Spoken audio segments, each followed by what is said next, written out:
फ़लस्तीन में Israeli forces ने जिस तरह से तमाम देखने वाले तमाम दुनिया के इंसानों के दिलों को रुला दिया है, आलमी बरादरी खामोश क्यों है? आलमी बरादरी का ज़मीर क्यों खामोश है? सर, मसला फ़लस्तीन के ऊपर जब हम बात करते हैं या गज़ा के मामले पर जब हम बात करते हैं तो पहला सवाल सभी लोग जानते हैं, देखते हैं, सुन रहे हैं इन चीज़ों को, ये मामला इंसानियत का है या फिर मज़हब का है? जिस तरह से बात की, मीडिया हाउसेस को भी निशाना बनाया गया। आज जो कुछ गज़ा में हुआ, बुर्ज जला के अंदर, जलात के अंदर जो कुछ मामला हुआ वहाँ पे, क्या ये भी कहा जा सकता है, आप चूंकि दिफा के मामलात को बेहतर तौर पे जानते हैं, कि ये कहा जा सकता है कि मीडिया को भी दबाने की, दुनिया भर के मीडिया को दबाने की कोशिश की गई है कि इसराइल का जो असल चेहरा है वो दुनिया के सामने ना आ सके? ये एक ऐसी कोशिश है? जी देखें, आजकल की जो जंग है वो है ही परसेप्शन मैनेजमेंट। एक्चुअली हमें तो ये पढ़ाया जाता है कि जंगें होती ही अपने ओपोनेंट के जहन के खिलाफ है। जब हम जहनी तौर पे अपने ओपोनेंट को हरा दें, जैसे इरशाद साहब बात कर रहे थे कि उन्होंने अरबों को ये बावर करवा दिया है कि जी वो बहुत मजबूत है और आप किसी काम के नहीं है, तो ये मीडिया तो आप समझें कि उसका सबसे आगे है, जिसको हरावल दस्ता कहते हैं और वैनगार्ड कहते हैं। तो उन्होंने सही हदफ चुना है, मेरा ख्याल है कि उनके अपने पॉइंट ऑफ व्यू से। और ये जो उनका जो भी आपको पता है कि जो ज्यूश लॉबी है पूरी दुनिया में, उनका जो मेन उनके जो पावर है वो इकोनॉमिक पावर है, क्योंकि वो पूरे बैंकारी के निज़ाम को और इसमें इसको वो कंट्रोल करते हैं और मीडिया को कंट्रोल करते हैं। और यही दो चीज़ें हैं मेन जो कि आपकी आजकल ताकत का सरचश्मा है, तो उनका मंबा उनके हाथ में है। तो वो जिस तरीके से भी है, जो भी हम बातचीत कर लें, बात ये है कि है मर्ग ज़ईफ़ी की सज़ा, वो है जुर्म ज़ईफ़ी की सज़ा मर्ग मफाजात, तो वो मामला है इधर। जब तक अगर कोई हम काम करना चाहते हैं, जैसे आप कह रही थी कि दुनिया का ज़मीर तो नाम की कोई चीज़ नहीं है। आप कहीं भी देख लें, दुनिया तो अपने इंटरेस्ट को देखती है।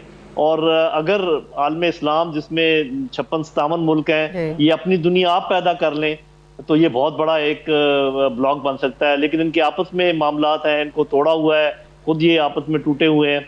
तो जब तक कोई यकजहती पैदा नहीं करेंगे, उस तक मेरा नहीं ख्याल कि ये कोई फ़लस्तीनियों की मदद कर सकते हैं, चाहे OIC का इजलास हो जाए, ना हो, या और कुछ हो जाए। तो ये तो सबको सर जोड़कर बैठना पड़ेगा कि ये अरब स्प्रिंग क्या था, इसमें कौन कौन से मुल्क पर किस तरीके से कंट्रोल किया गया और कहाँ पर जाकर ये रुका, और क्या इसको रोकने का क्या तरीके, आगे अगर मुसलमानों ने अपना दिफा करना है तो कैसे करना है। तो ये सारी चीज़ें सोचो विचार और अक्ल फहम के साथ होगी। ये जज्बाती नारे लगाने से, रोने धोने से और आहो पकार करने से इसका तो कोई फायदा नहीं है। मेरा नहीं ख्याल कि दुनिया सुनेगी इस बात। ठीक है, शाहिद अमीन साहब, OIC के इजलास की बात लोधी साहब कर रहे हैं।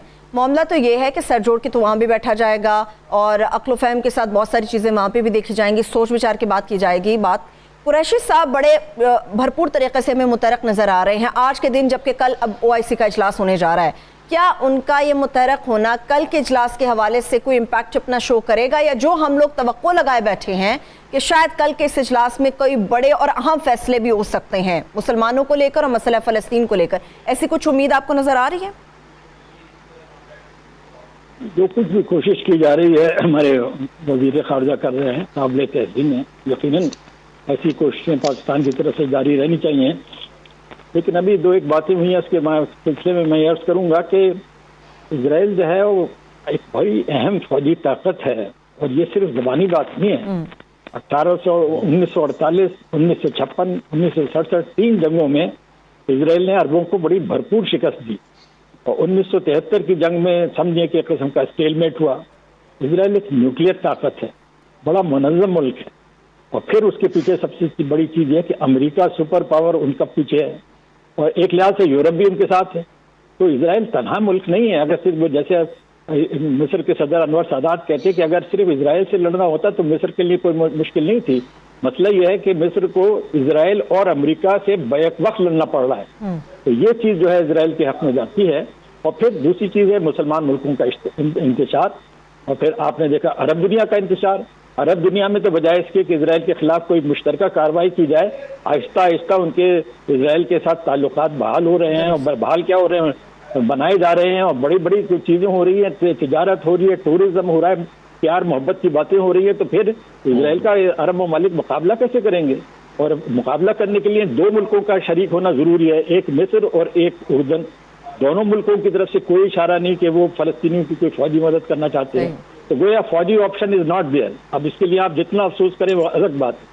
तो अब रहा ये सिफारती हल, तो कल मेरे ख्याल में OIC की मीटिंग में अगर वो अरब ममालिक जिन्होंने पिछले दिनों अपने उनके साथ इजराइल के साथ ताल्लुकात बनाए हैं, अगर वो सिर्फ यही ऐलान कर दें कि हम ये ताल्लुकात तोड़ देंगे, हम आगे नहीं जाएंगे जब तक इजराइल अपनी पॉलिसी पर नजरसानी नहीं करता, तो कुछ ना कुछ इजराइल के ऊपर असर जरूर पड़ेगा। और उसके अलावा मैं समझता हूँ अमेरिका की जो इस वक्त जो कुछ भी कोशिश हो रही है, वही अमेरिका जो है सिर्फ इजराइल पे अगर कोई असरअंदाज है तो अमेरिका है। तो मेरे ख्याल में ये जो सिक्योरिटी काउंसिल का जलसा है उसमें अमेरिका के रोल के बारे में अंदाजा हो जाएगा किस हद तक उन्होंने इजराइल पे प्रेशर डाला है। मेरा अंदाजा यह है कि अगले 3-4 दिन तक ये मामला कुछ ना कुछ दब जाएगा। सही, ठीक है। इरशाद साहब, ये अमेरिका की जब हम बात करते हैं इन तमाम मामलों को लेकर, अमूमन वो खित्ते या दुनिया का आ जाए, वो अपने आपको खुद को ठेकेदार के तौर पे अमेरिका हमेशा सामने पोर्ट्रे करता है।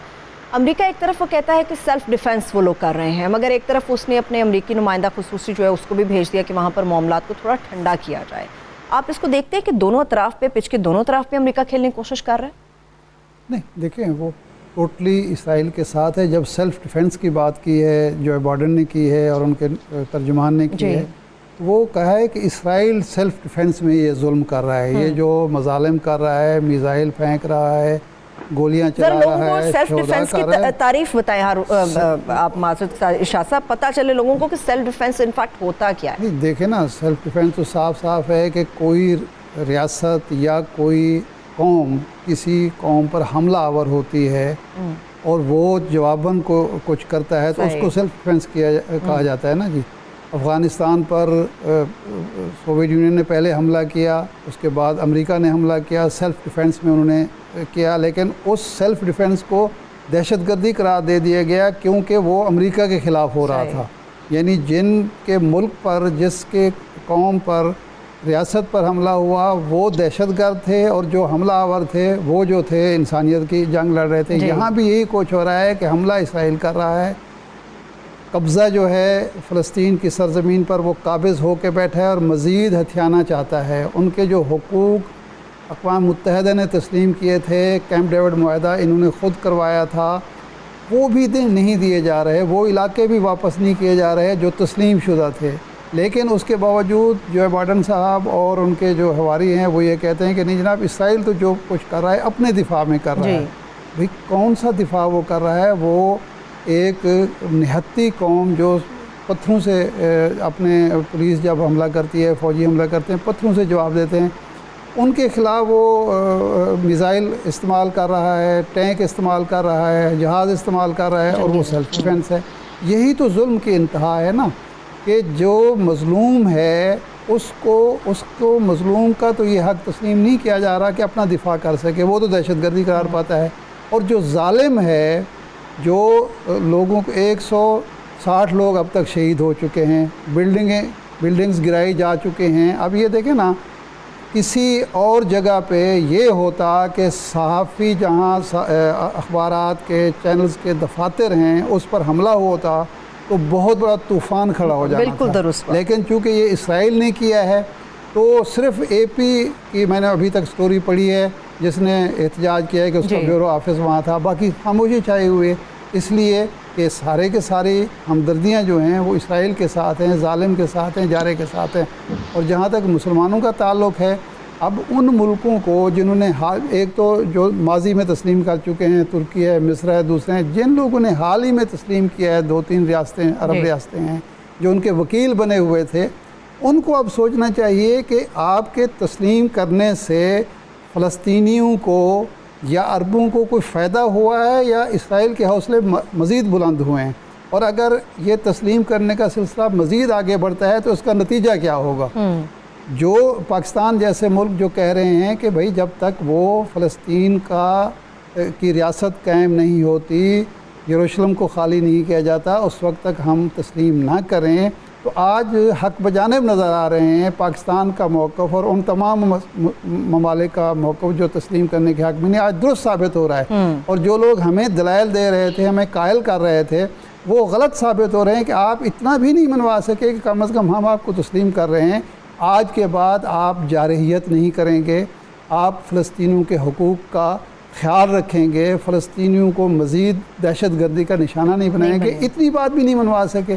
और हमें दलाइल दिए जा रहे हैं कि जी आप तस्लीम कर लें, आपको बड़े अच्छे टमाटर मिलेंगे वहाँ से, बड़ी अच्छी जनाब ज़राअत में आपकी मदद हो सकती है, ये हमें फ़वायद बताए जा रहे हैं। यानी वो फ़लस्तीन को हड़प कर ले, फ़लस्तीनियों का खून बहाना शुरू कर दे और हमें तस्लीम कर लेना चाहिए। तो आज उन ममालिक को या उन लोगों को शर्म आनी चाहिए, शर्म महसूस करनी चाहिए जो इसके हक़ में दलाइल दिया करते थे। इसराइल ऐसा था, ऐसा है और ऐसा रहेगा।